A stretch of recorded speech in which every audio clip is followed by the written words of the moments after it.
Nigeria's foremost whistleblower and chairman Uboh Whistleblowers Network, Dr.Uboh, has described a statement made by the Attorney General and Minister of Justice Abubakar Malami as a slap on the cheeks of the good and hardworking people of Delta State.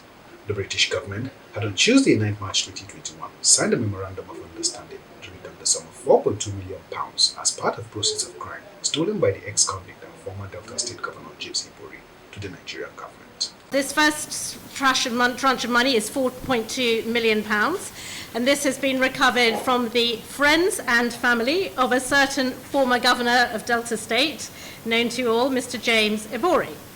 He was trusted by the people of Delta State to be their governor for 2 terms. Sadly, he did not deliver on his mandate. He stole money that should have been used for roads, for hospitals, and for other developmental purposes.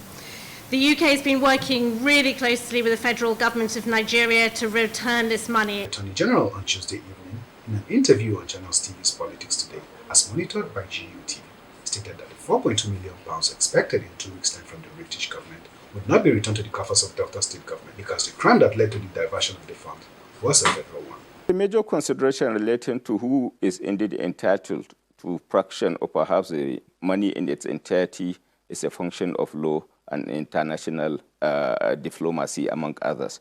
Function of the law in the sense that with the law in contention that was alleged to have been breached is a federal law. That is a starting point. And then secondly, in dealing with international community and international diplomacy, the parties of interest are the states parties and not subnationals, are the national and not subnational governments that are involved. And with those backgrounds in mind, all the processes associated with the recovery are processes consummated by the federal government, and indeed the federal government is the victim of crime and not subnational. The law is a federal law that was alleged to have been breached, and then the parties are nationals and not subnationals, UK government where the money was eventually looted to, and then the Nigerian government that had pursued the recovery of such money.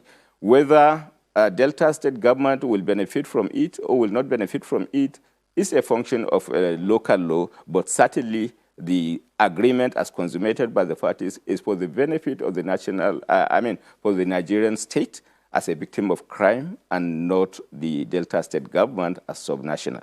Malami's statement drew ire and reactions from experts, citizens, and government of Delta State. Dr. Uboh described Malami and the federal government's decision as not only shocking but discriminatory and a violation of the provisions of the Nigerian Constitution, which amounts to setting up of a bad precedent. I am shocked, to say the least, that my friend Attorney General Malami would now, in the case of Delta State, would want to shift gears. There is a long-standing precedent in this country, which is in tandem with POCA, Proceeds of Crime Act, but in tandem with best global practices, that you give the proceeds of crime to the victim.